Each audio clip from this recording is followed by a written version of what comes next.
Hello, everyone. Welcome to I Saw a Bird. My name is David Ringer, and I did see a bird today. I'm spending the winter in Brownsville, Texas, from my regular home in New York, and I was very excited today to see a couple of great kiskadee frolicking in the backyard of the place I'm staying. It's a big, colorful flycatcher. It's got some rusty red on the back and some yellow on the belly, and a really beautiful head pattern of black and white stripes. So really nice to see that bird here in my temporary backyard in Brownsville, Texas today. Hey, Christine, we're both Hey, in David. Texas for once. Yeah, welcome back to Texas. Thank you. I saw an American coot, actually saw multiple American coots, and that's probably a bird that a lot of folks around here are seeing across the country. Yes, nice time of year to see American coots and lots of other waterfowl. Nice hat, by the way, Christine. Thank you. So today's show is going to be a little bit different. As we wrap up 2020, we're going to take a look back at some of our favorite moments from I Saw a Bird this year. But we're also going to debut some brand new clips and videos on the show tonight. So we're excited to share those with you. So as we go through some of our favorite moments for the year, we also want to know what some of your favorites were. So as we go through the show tonight, please drop in your favorite memories from I Saw a Bird this year, and we'll read out a few of those during the show. Yeah, exactly. We'll keep our eyes peeled for your comments throughout the show tonight. And I just want to say, in light of all that we faced this year, both as individuals and as a community, this show, I Saw a Bird, has truly been a shining light through it all. So it's definitely one of the things that I really look forward to every month. Me too, for sure. It's a highlight. And I've taken so much inspiration from the guests that we've had on the show, what they've shared with all of us. But I have to give a huge shout out to our viewers. You've become a real community. Your comments and your questions that you share during each show are wonderful. It means so much to us too after the show to read your emails and your cards and your messages about how much I Saw a Bird has meant to you. It's why we started the program, was to make a difference in people's lives. And so to see you all embrace this show and make it what it's become has been truly special. Thank you. Yes, definitely. Our viewers are what makes this show the show. And speaking of special guests, I wanted to start off with the first clip of the show, and I figured we could start off with a bang and show a part of our interview with none other than Dr. Jane Goodall. And this interview was conducted by Audubon's Director of Social Media and Storytelling, Preeti Desai. So let's take a look at that now. Well, when I was a child, I had a wonderful teacher. And there he is, Rusty, my dog. You can see him, right? Yes. Yeah. Well, if you share your life in a meaningful way with any animal, you know perfectly well the professors were wrong. I can't think they believed it, but they didn't know how to prove sentience. They didn't know how to prove emotional personality, which you can now study. Mm-hmm. And it was thanks to the chimpanzees, because they're biologically so close to us, sharing 99% of their DNA. But the chimps help to bridge that imaginary line. And that opened the way for all other animals. So we now realize we're part of and not separated from the rest of the animal kingdom. We talked about how you've been known to think outside the box your whole career, especially when you were studying chimpanzees and correctly analyzed that they were using tools. How has thinking outside the box helped your approach to conservation? Well, I think my approach to conservation, people tend to be conserving a species. And I'm conserving individuals within the species because, you know, think of those sandhill cranes, the millions of them. But each one is an individual. Like elephants, we're the old ones. They are the ones who remember where the water holes are in a drought. And all that knowledge, which should be passed on, is bang, just to stick their heads on a wall. And who's going to learn anything from sticking a head on the wall or killing them to get money from their tusks? There's a lot of education that we have to do. So in conservation, it's not, to me, not just about the species. It's about all those living, intelligent beings that we're just disregarding. Yeah, and you know, I think that to me brings up a feeling that I struggle with, and many of my colleagues in the conservation and environmental fields struggle with, the feeling of powerlessness. When we often hear from our viewers that they're unsure where to start when these issues are so big. Do you have any advice to share? We have to know the bad news. There isn't equal time or even quarter time given to the amazing things that are going on, the extraordinary stories, like the black robin I mentioned was down to 2 birds, just 2, one fertile male and female. And now there's over 500 black robins on 4 islands off Australia. And, you know, there are people doing extraordinary things. There are places we utterly destroyed, which can once again support nature. And hopefully this pandemic is giving people an idea of the resilience of nature. But we need more good news stories to inspire people, to make them feel it's not hopeless, but we need enough inspiration and enough people to take action now. What an inspiration. And I knew that our colleague Preeti was a Dr. Jane Goodall superfan, but did you notice that she actually set up her background with Dr. Goodall's books and some paraphernalia behind her? Yes, well, we have some great comments coming in. Thank you for sharing your memories and observations. Stephanie says that she loves seeing the satellite image of birds migrating in large flocks at night. Yeah, we had Dr. Kevin McGowan on from the Cornell Lab of Ornithology and talked about how radar imagery helps us understand bird migration with those waves bouncing off birds as they fly through the sky. We have another comment from Robin. Oh, this is a good point, Robin. Robin said the bad bird pictures were so much fun. So stick around, Robin. You are going to be in for a treat a little bit later in the show. So our next clip is one that I'm really looking forward to revisiting, and it's a panel of young environmentalists from Audubon that we did back during Earth Day in April. That's Dominic Arenas, Rosalind Rivas, and you, Christine, talking about what Earth Day means to each of you. And the clip that we're going to show here is where the panelists were answering the question about hope. So the question is, to each of you, what gives you hope? And Christine, let's start with you. Yeah, so I'll go back to when I was a younger child. Ever since Earth Day, I started caring about the environment, and my version of being an activist was starting an environmental club in middle school, or I would go to my local malls and post up these posters calling for action. But now, like in today's age, I'm seeing like this on such a bigger scale with people like, I mean, Greta Thunberg's the most well-known probably, but there's also other young climate activists like Isra Hirsi and Helena Gwalinga and so many others. And the scale of the movement is something I could never have imagined when I was a little middle schooler. So that kind of solidarity is what gives me hope. Yeah, I agree with that. Dominic, how about you? So I guess I want to bring up what I saw on Twitch today. One of a younger artist performed a song called Honor Earth.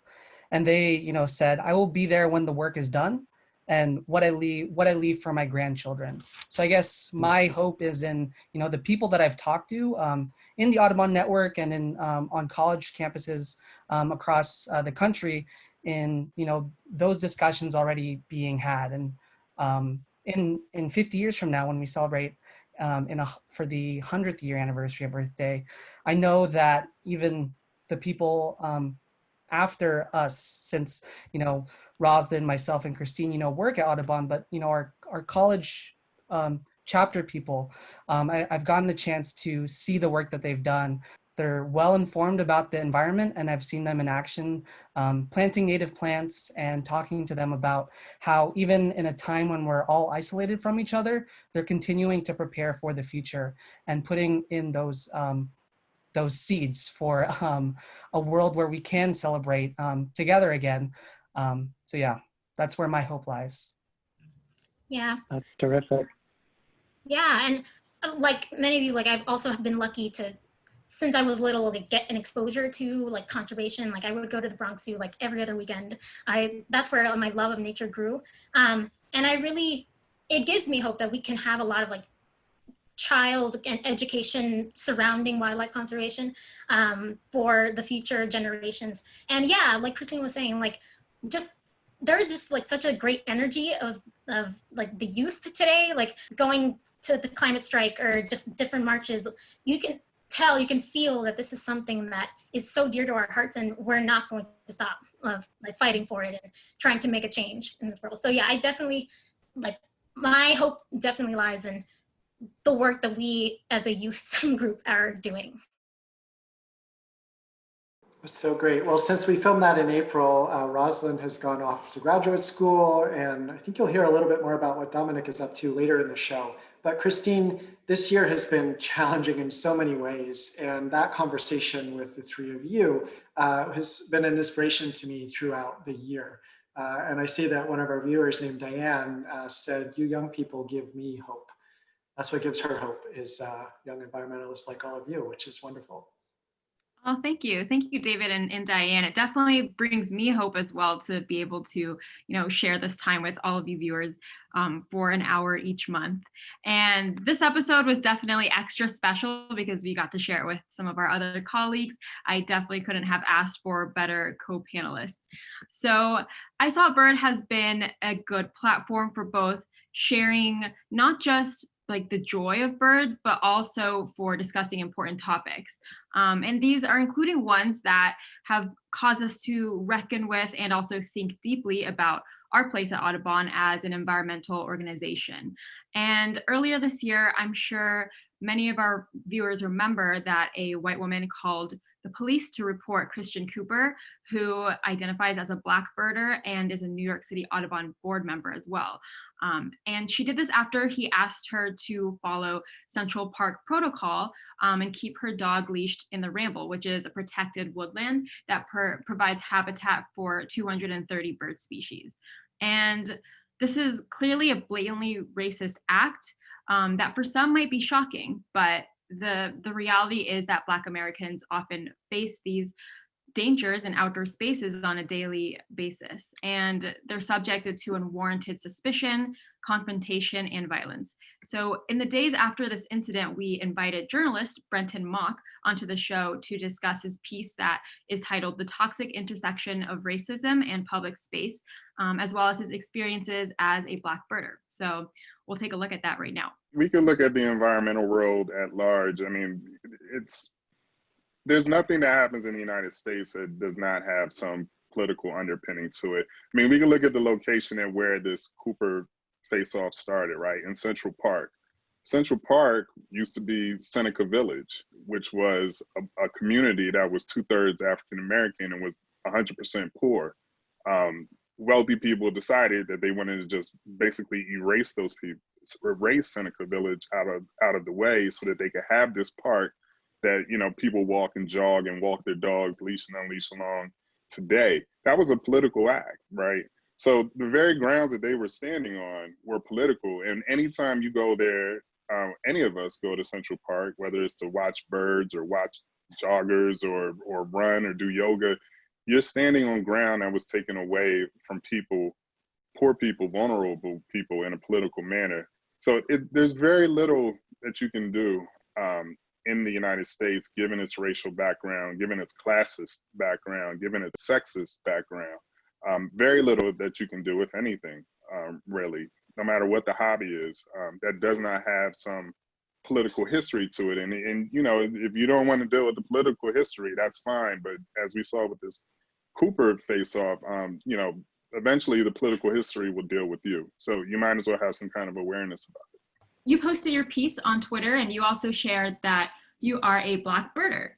So how do birds and nature bring you joy and solace, especially during this hectic time? Well, I mean, the songs of the birds. I mean, I'm kind of blessed to have a nice backyard right now. I also live by a nature trail, and also two huge parks. So I'm kind of blessed to just be around a nice variety of birds around here. Blue jays, robins, orioles. I mean, it's, and I have a baby boy, 1-year-old boy. So it brings me joy being able to kind of like take him outside and let him hear the birds sing.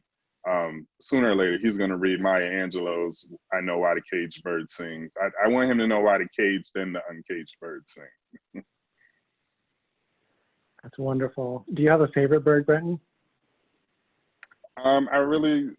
So around here, I really like blue jays. I love owls. My mother, she collects owls, not like actual owls. She's not like an owl hunter, obviously, but she Right. collects she collects owl figurines. They've been all over the house since I've been a baby boy. But I love seeing blue jays. I mean, I just love seeing like the color pop. Pittsburgh is kind of gray. That's where I live. It's really gray and dreary. So seeing a blue jay is really like seeing like the proverbial canary in the coal mine sometimes. Well, for those who would like to watch the full interview with Brenton Mock or read the piece that he wrote for City Lab in June, you can check out those links in the chat. Yeah, and this conversation is something I think about often, as well as the conversations that we're still having in the environmental space. And Brenton Mock was honestly one of my favorite guests, but it is hard to name a favorite because we've had a whole slate of very notable guests, including an interview with Dr. Catherine Sullivan. So Dr. Sullivan was the first woman in the United States to complete a spacewalk, and earlier this year also became the first woman to travel and reach the lowest known point in the ocean. So definitely no small feat. And I had the opportunity to hear Dr. Sullivan speak at an event in New York City last year, and I had wanted to meet her ever since. So being able to interview her on I Saw a Bird was super cool for me, especially as someone who was a total astronomy nerd as a kid, and I still am today. So let's play that clip now. One thing I would highlight that both of these experiences taught me and reinforced strongly is how completely and richly interconnected every part of our planet and all of life on our planet really is. Whether that's looking down from the orbital perspective with a 1,000-mile field of view and seeing fine tendrils of dust from the central Sahara Desert reaching all the way over to the Bahamas and the United States, or it's being on the bottom of the Marianas Trench and encountering critters that have elevated concentrations of microplastics. So there is nowhere on this earth that we are not connected to as living beings. I've never been a dyed-in-the-wool ornithologist or bird watcher by any stretch of the imagination. But through my work at NOAA, I came to get a little bit of a glimpse of the richer and deeper span of work that Audubon does towards conservation in general. Because if we take care of the things that matter to birds, we'll be taking much better care of the planet. And that was a kind of epiphany for me that made me very delighted when the invitation came to stand for election to the board. This is another one of my very favorite views. It's called the Hubble Deep Field. So if you point Hubble at a patch of the sky that from here on Earth you would say is blank and empty, and if you let it stare at that patch for a long time, you get an image like this. You know, it looks like brilliant grains of sand scattered on black velvet. But virtually every point of light in this image it's not a star. They're all galaxies. So, you know, thousands of our Milky Way galaxies discovered in a patch of sky that astronomers had always thought was just dark and empty. It's really a marvelous observing machine. Wow, that Hubble Deep Field photo is just breathtaking. Yeah, it really puts everything into perspective. It's a really cool photo. Well, Dr. Sullivan wrote about her experiences as an astronaut in great and often humorous detail in her book, Handprints on Hubble. So we'll drop a link to that in the comments and the chat section. And we have a question from one of our viewers named Lana, who wants to know if she can watch previous episodes of I Saw a Bird. Yes, you can. And for those who want to see those, we're going to drop a link in, but you can also go to audubon.org/isawabird. audubon.org/isawabird. We'll drop a link in. You can see all previous episodes of the show from this year at that link. Yes, that's a great question. And one of our viewers, Doug, has also offered one of his favorite moments. And he says, I appreciated Bradford Kasberg's description of conservation from an Indigenous perspective. And we'll be dropping a link to that episode in the comments as well. Folks at home probably don't know, but our last episode of I Saw a Bird was actually our best attended episode of the year. And I know a lot of people are asking questions about attendance and everything. And we were joined by a range of experts to talk about tips for feeding and enjoying birds in people's homes and backyards, which feels especially timely right now as parts of the country are preparing for a massive snowstorm that will keep them probably at home more than usual, which is saying a lot for 2020. Sure is. Well, be safe, everybody. So one of the things that came up on our discussion in November was also what not to do in your backyard. So we pulled together a video based on some advice from Melissa Grew, who's a wildlife photographer, writer, and conservationist that you saw if you watched last month's episode. And Melissa is also an expert on ethical behavior toward birds. So this is one of the new videos that we are premiering here for the first time tonight on this episode of I Saw a Bird, and we're excited to share it with you.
David, we actually have a bird question from Victoria. She asks, last night at 7:30 p.m., I saw a small bird eating right outside our patio door. I've never seen a bird eat so late in the dark. So do birds eat at night, David? It's a good question, Victoria. Most of the birds that we see in our backyards that come to feeders, for example, don't eat at night, no. You'll often see birds like cardinals or white-throated sparrows. For those of you who live in parts of the country where those birds live, they'll go right up until sunset. And the reason that most of our songbirds don't eat at night is that they have very poor night vision. And so they can't see food well, they can't fly well when it's dark because they can't see. So they tend to be in shrubs or trees roosting for the night by the time it's fully dark. So the reason, Victoria, that you might have seen something eating at night could have to do, I don't know where you live, but it could have to do with the cold or with an impending storm. It may be a bird that was just trying to get enough calories to make it through a cold spell or a long night.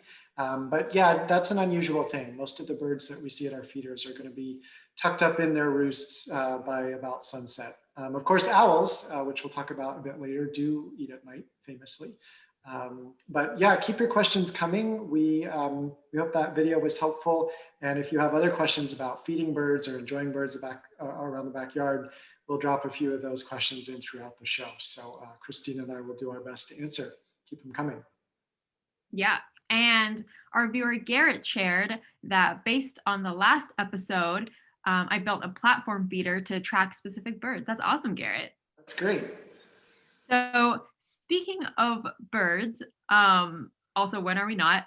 One of my favorite episodes was our Halloween show. And so many of our fans have actually commented today, and they said that this was their favorite show as well. It was our 13th episode, which seems very fitting given that it was Halloween during the Halloween season. And we were able to welcome Carrie Barron, the center manager at the John James Audubon Center at Mill Grove, and our very special guest, Odin, the non-releasable great horned owl. Let's take a look. One of our viewers named Pamela wants to know what would be the favorite food of a great horned owl? Well, they're not very picky in the fact that they'll eat anything that they can kind of get their talons on. But, they have a wide variety of foods, which really is beneficial to them. So if it's alive and they can catch it, they'll eat it. They also can carry 2 times their body weight. So at 3.5 pounds, that's something 7 pounds. So that's a large groundhog. But something they eat that many other animals don't eat is skunks. And that's because they have a very terrible sense of smell. So it doesn't matter to them what comes out as long as they can still eat it. So unlike many animals, skunks is one of great horned owl's favorite foods. But they eat a very wide variety of foods, and including birds. So we have another viewer question from Stacy, who wants to know, are all owls nocturnal? That's a great question.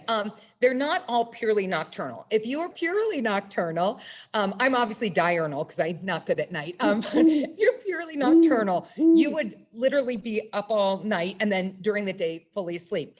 Owls, depending on the species, some of them are awake during the day. And the first time I saw a great horned owl was down in Florida, and it was in the tree in the middle of the day, wide awake. They're opportunists. And so if a great horned owl is hungry and here's something that could be food and it's the middle of the day, he will go and catch that prey. So that is typical of owls, that they're nocturnal, but that doesn't mean that they won't hunt during the day. Well, owl pellets are really cool if you like kind of gross stuff and science, which I do. So owl pellets are what comes out of owls' mouths 6 to 8 hours typically after they eat. So when they eat something, they can't digest anything that's not kind of the meat. So anything, bones, fur, feathers, scales, if it happens to be a snake, those things can't be digested. And so they get coughed up in what is an owl pellet. It looks almost like something that you might find in your dryer, or if you have a cat ball.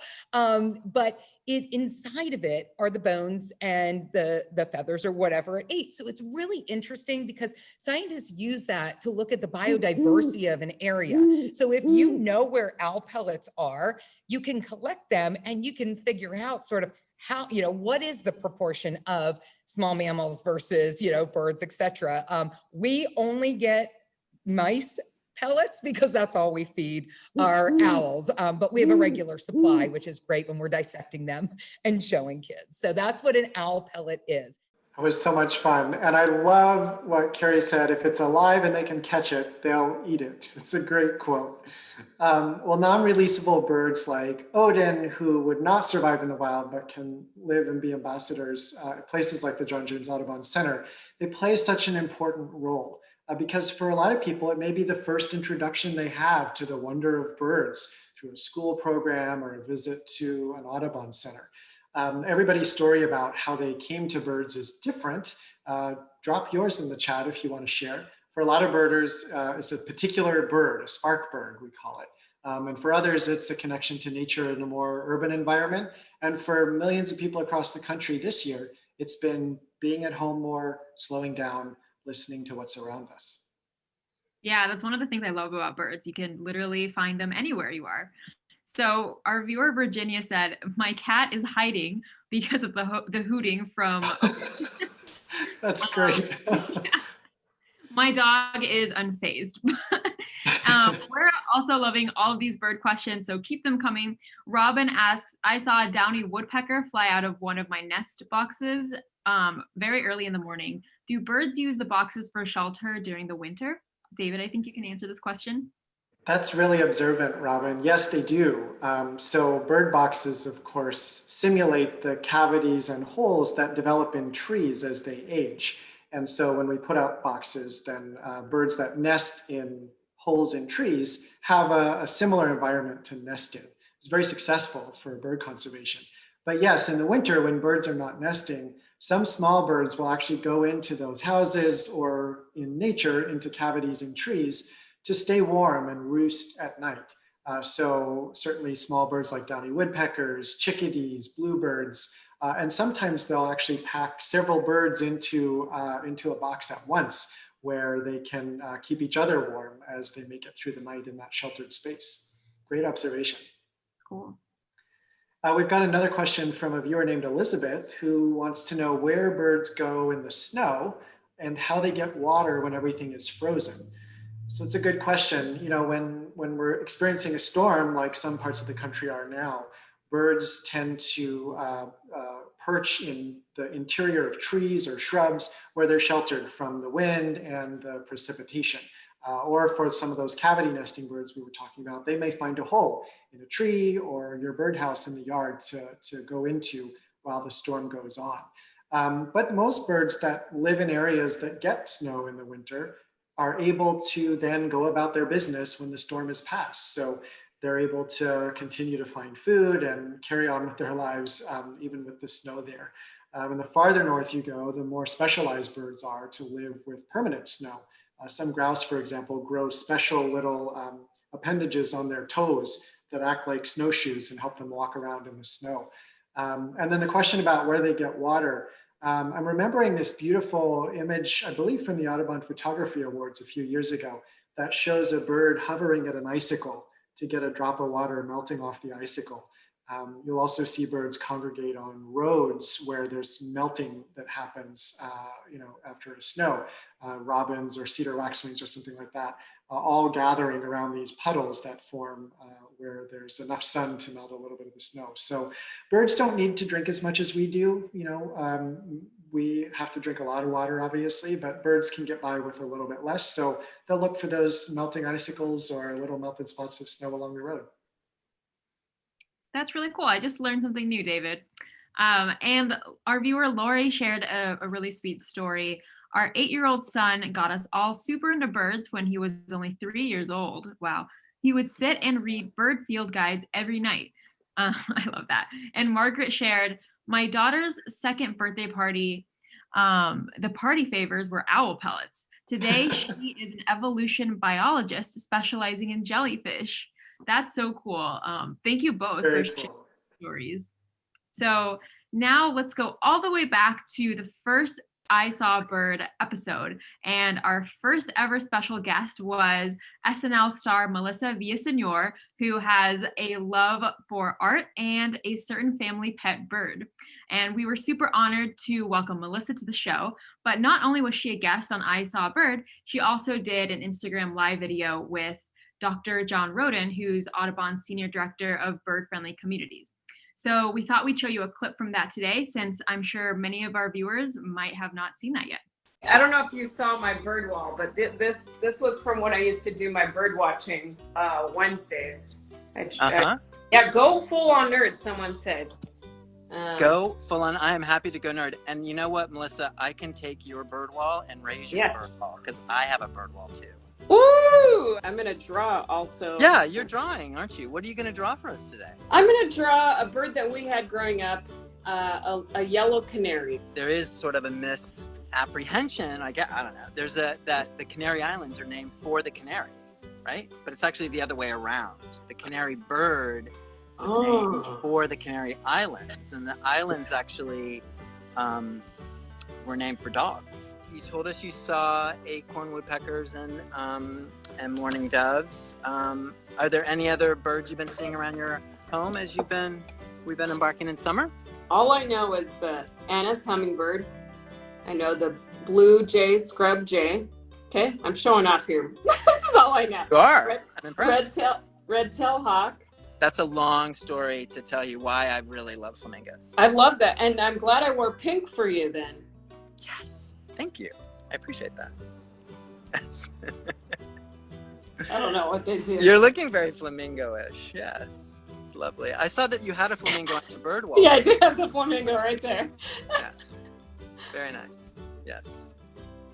So you mentioned native plants, which is great. So one of the things that I do at Audubon is I oversee our native plants program. So this, I don't know if you can see these right here. This is a plant called the Cleveland sage, which is a native sage species here in Southern California. And these beautiful, so one thing I should tell you is when we moved here, my husband is not quite as much on the native plant train as I am, but he was willing to do it. He said, my only request is that all the flowers be purple. And this is a great plant for hummingbirds. This is another one that the bush tits love. And you can see that once these flowers finish their cycle, then there's seeds in all these seed heads, and we just leave them on so that the birds can enjoy them through the fall and winter. Well, there you go. Oh my gosh. You should have this. When we go on a hike, I'll bring it to you. You could keep it. That would be fantastic. I love that. I wanted to show you that I wasn't just making it up when I said I had a bird wall. This is not my art. This is art that I've been able to assemble over time. Some of it I've made, but I do have kind of a massive bird wall. And there is the infamous frigate bird. So I did want to share that with you. That's kind of like what we would draw as little kids, the little M in the sky. Yes, exactly. And that's what they look like. They're really a fantastic bird. This was taken by a photographer friend of mine in Panama. Okay, thanks so much. And thanks everybody for joining. We really appreciate you joining, and keep up the good work. That was a lot of fun. Melissa is terrific, and she's currently appearing on the new season of Saturday Night Live. Some of our viewers may have seen last week she did a Dolly Parton impersonation on SNL. And Christine, it blew my mind. I thought when I first saw it, I thought they were actually playing Dolly Parton on top of Melissa. She was that good. It was spot on. I appreciated her special Christmas outfit. Yes. Well, and I don't know if you saw, Christine, but today Dolly Parton herself complimented Melissa's performance. So it's high praise. So we're going to drop the link to Melissa's video with Audubon into the comments. You'll have to find the SNL one on your own. For those viewers who don't follow us on Instagram, where we did that conversation between Melissa and John, we'll drop a link to our Instagram page here as well in the comments, because we regularly feature stunning bird photography, including Audubon Photography Award photos. We also highlight Audubon staff and Audubon volunteers from all over the place and their stories. So this week we actually hit a milestone. We crossed 600,000 followers on Instagram. So it's a wonderful community of bird lovers to join for those of you who are on that platform. Yeah, and I'm glad you mentioned Instagram, because it's not the only place that folks can follow us. So earlier in 2020, we launched Audubon's official TikTok channel. So TikTok, for those of you who are not familiar, is a social media platform where people and organizations can post short videos, often of the humorous variety. And I've had a lot of fun personally working with our colleagues on creating some new TikTok content. And I wanted to show you 2 of them here tonight. So let's play the first one, which is 5 fun facts about corvids. 5 fun facts about corvids. There are over 20 species of corvids in North America, including the American crow, the common raven, the blue jay, the California scrub jay, and the yellow-billed magpie. Corvids are some of the smartest birds on the planet. They can use tools and even recognize themselves in the mirror. What's up, hot stuff? Despite getting a bad rep throughout history, members of the corvid family are a friendly bunch. Looking at you, Edgar Allan Poe. Corvids play games, teach each other new skills, and work together to solve problems. Corvids aren't as selfish as they seem. Some corvids drop gifts to their friends, like small shiny objects or small dead animals. Corvids are people birds. Their close relationship with humans have even helped increase populations of some corvids, including several species of crows. However, some species of wilder corvids, like the Florida scrub jay, are in decline due to shrinking habitat. To learn more about corvids and how you can help, check out audubon.org/birdguide. All right, well, that was great. I think there were a lot of comments on that particular TikTok, right, Christine? Yeah, I saw that a lot of people learned from that video that jays are actually corvids. And that's something I love about creating and sharing content that provides that light bulb moment for some people. And on platforms like TikTok, which has a younger user base, I love thinking that these clips could, maybe be someone's spark moment when it comes to birds. Yeah, for sure. Another one of our TikToks that I really enjoyed was one that features, I think, every bird plushie that Audubon has maybe ever made. Is it every plushie? Because does it feature this turkey? Well, let's take a look. Okay, guys, we have to be careful. Someone here is possessed by an owl. Who? That's the thing. We don't. I love that one because I love dad jokes. And that one was made by our Walker Fellow, Gabrielle Sala, who has actually had all these plushies since before she was a fellow at Audubon. Yeah, I think that made her a shoo-in. Well, the Walker Fellowship is something that is set up by our board chair, Maggie Walker, and it's focused on early career conservation storytellers who get to do great stuff like you just saw. We're currently accepting applications for the 2021 class of Walker Fellows, which takes place over the summer. So we're going to drop some information about that in the comments in the chat, because there may be some, you yourself or someone in your life that you think would be interested in applying for a Walker Fellowship. And for the TikTok presence that Audubon has had, it's been great to see folks like Gabrielle and Dominic really just run with that. And for those of you who are not familiar with TikTok, I would bet a young person in your life is. In fact, one of Christina Mine's colleagues says, my 13-year-old finally thinks what I do is cool because Audubon is on TikTok. So if you're looking for a way to break through to a young person, have them look up Audubon Society on TikTok. Yeah, and even though I'm no longer a teenager, I'm kind of obsessed with the platform now. So I'm sure a lot of people can also get on board. And I can vouch for this Walker Fellowship program because I actually started my job here as a Walker Fellow myself. So growing up, I didn't see that many people who looked like me in both conservation and film and media. And these were two things that I had a passion for. And it wasn't really until I started this fellowship that it really clicked for me that I could do a career that pursued both. So it's a really cool program, and I'm happy to continue vouching for this.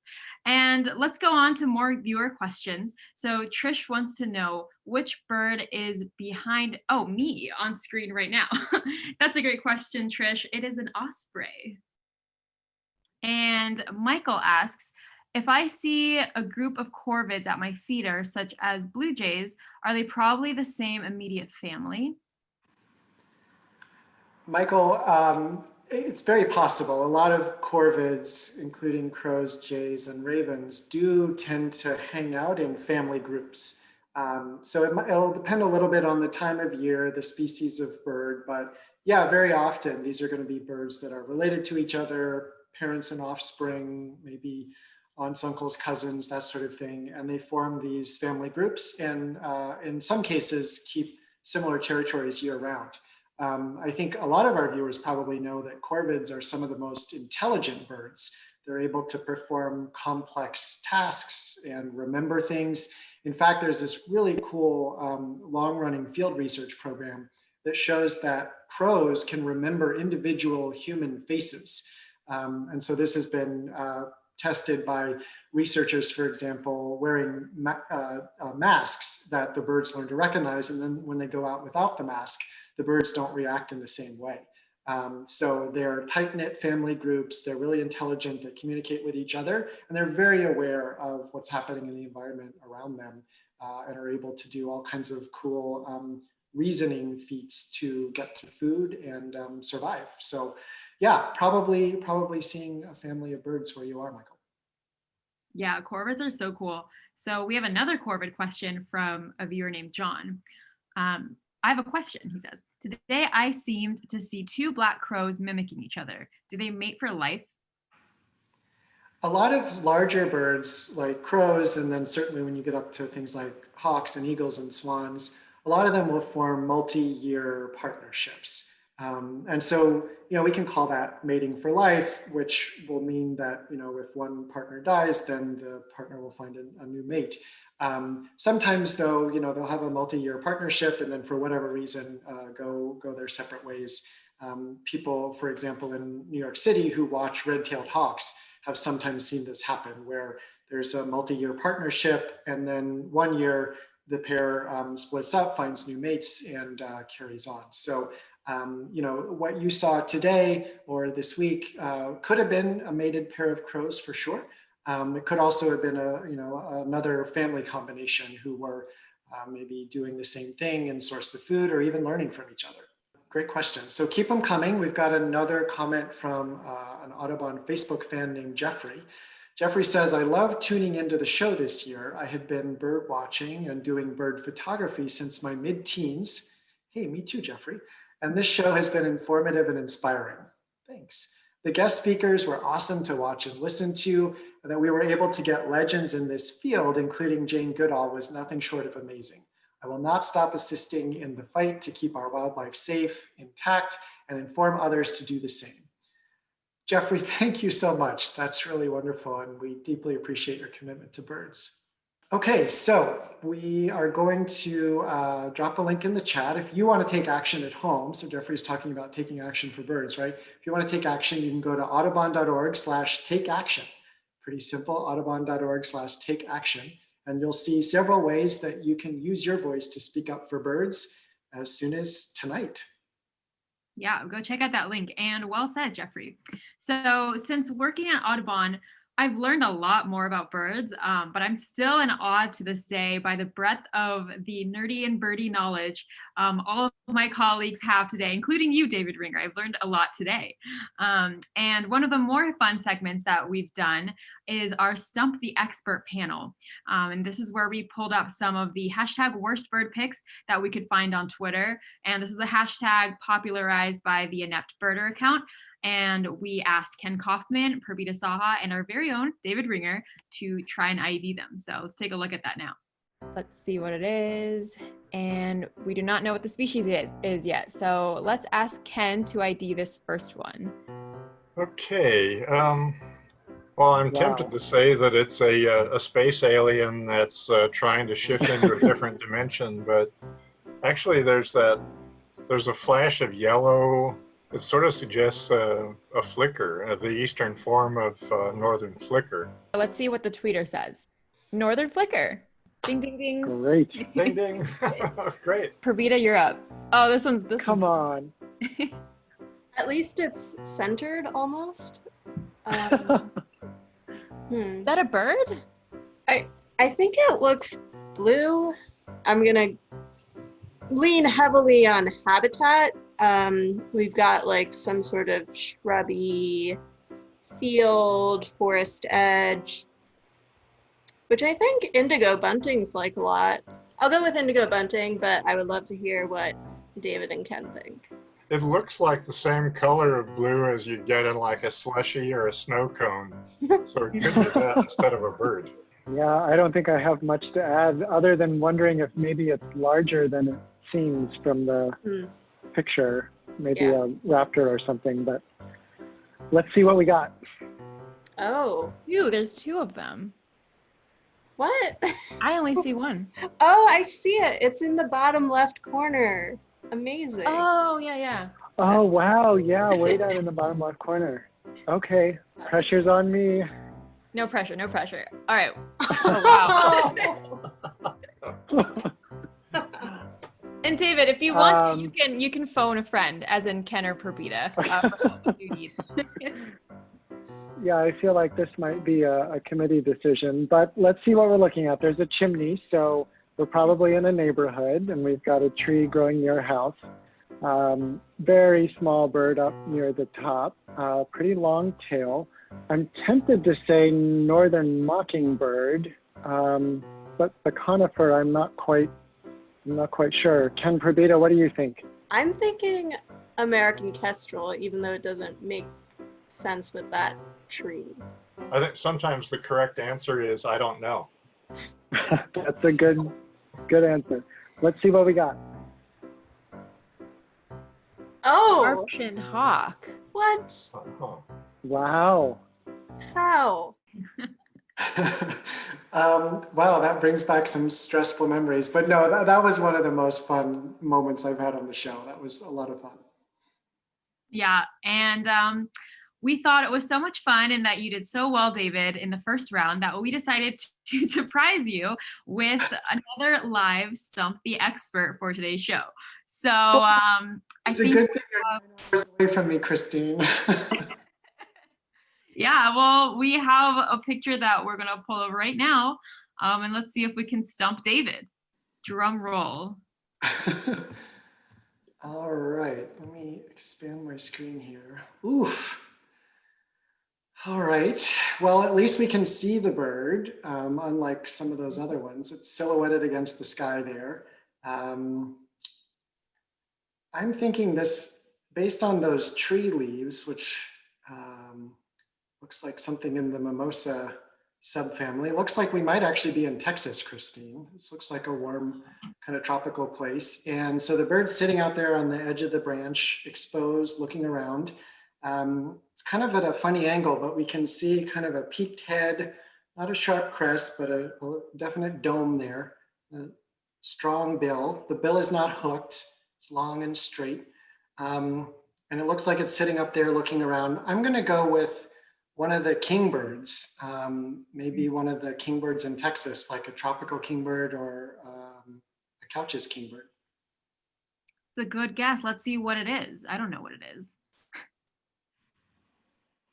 Oh. Gray kingbird. All right. Okay. Yeah. So my mind was stuck in Texas, but yeah, Florida. So similar warm environment. Gray kingbird is a bird that's common in several of the Caribbean islands and reaches its northernmost range in southern Florida. So it's got that big, bulky head, strong bill, and they sit on those perches and fly out and grab insects. So I got to the genus level with the bird. It's the best I could do for you, Christine. Yeah, that was impressive. You got the kingbird. That was spot on. I think we might have some more. So. Oh dear. Okay. Let's see what this is. All right. It's hard to see in this one. Yeah, not quite as easy. Okay, so I'm looking in the middle of the rocks there, just to the right of the green vegetation. I can see a little something that looks like it has feathers. I see a lot of speckling. It appears to be facing us. I can see a little white throat. So to me, this looks like a young bird that has fledged from its nest. Probably can't fly very well yet and ended up here in somebody's yard. And with all that speckling on the breast, I'm gonna guess maybe this is a fledgling American robin that's just finding its way in the world. Well, let's see. Let's see if it is a robin. Ding, ding, ding. All right. Good job. Yeah, a lot of the baby thrushes have speckling on the breast like that, even if they lose it as an adult, like robins do. The other thing that was in my mind was something like a northern mockingbird, which also has speckling on the breast as a juvenile, but they're much paler. Oh, cool. It kind of matches your shirt, David. There we go. All right, so we have one more for this round of Stump the Expert. Let's see. Okay, that's a tree. Yeah, I'm guessing that pale swoosh in the background is an out of focus bird, camera focused on the branches. Trying to squint and see what comes to me. It looks to me like we're looking out at water, right, Christine? I think the blue is we're probably looking out on water. The shrub is maybe at the edge of a lake or a pond. And so there's a big, probably a larger bird flying out across the water, which means we're talking waterfowl, something like that. As wide as the wingspan appears to be, well, it's very, very blurry, but as wide as the wingspan appears to be, it's a pale colored bird. I'm gonna go with something like a great egret taking off over the water and way out of focus. Great egret. All right, great egret. Let's see what it is. Great blue heron. That was okay. Close, though. Similar size and shape, big bird flying across the water. Yeah, and obviously I misjudged the color there. Yeah, but that was a good guess because I see a lot of great egrets near great blue herons as well. So got the habitat. Well, yes. Thanks for joining in on this surprise round of Stump the Expert, David. Thanks for keeping me on my toes. Yeah, always. I'm glad we found many ways to have fun in 2020. So, this year was challenging for so many of us on many levels, but through it all, Audubon and our network have managed to do some great things for birds, people, and the places and habitats that we all share. So in light of that, we put together a video that highlights some of our top wins of the year, and we're sharing it for the first time with our I Saw a Bird viewers here.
It's so inspiring to see that, throughout all of what was 2020, Audubon and our network and chapters were able to accomplish so many things.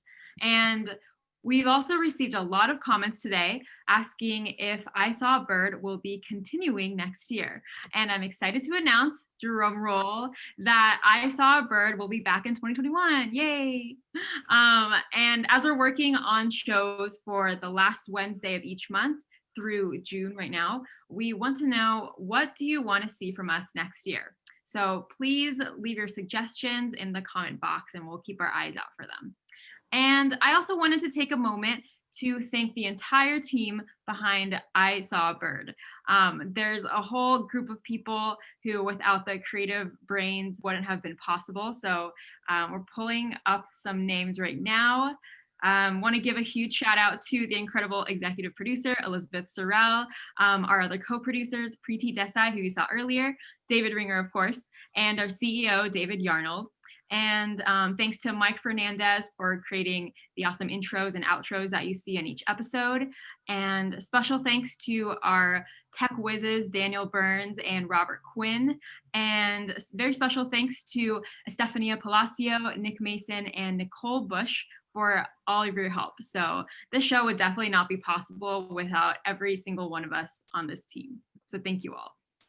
It's true. It's an extraordinary team. It's been such a joy to work with everyone on that list and beyond this year. So before folks leave, we have one more thing to share with you. Please keep your suggestions for 2021 coming. We're seeing your enthusiasm. Thank you. I can't wait to spend more time connecting with all of you, bringing on experts, talking about Audubon's work and the ways that all of us can help make a difference for birds in our communities. I think Lorraine said this really well, one of our viewers. Thank you for conveying this hopeful information and impact. That's what we're here to do. Lorraine, thank you. I'm glad that we've been able to bring a role in playing hope to you this year when we all needed joy and hope in so many ways. That's been, as we said at the beginning, Christine, a bright spot for both of us as well. Yeah. So as we begin to sign off here for our final show of 2020, I want to remind our viewers one final thing. You can play a role in creating a brighter future through your advocacy and also through your giving. And we know times are hard for a lot of people, but for those at home who are able to give today, you can go to audubon.org/give-now. That's audubon.org/give-now, or follow the link that we're dropping in the comments. You can make a one-time gift to Audubon or make a monthly gift to sustain our work all through 2021. We could not have done everything that we do in the video or even things like I Saw a Bird without your support. So thank you for all that you've done for birds this year. Thanks for your support, for your encouragement. And as we sign off, Christine and I and everybody that you saw on the slide who's part of this show, we want to say, please be safe. Vaccines are on the way. We got to be patient a little bit longer. Please be safe, be healthy, find your joy in birds and in each other. And we will see you in 2021. Thank you all. See you next year.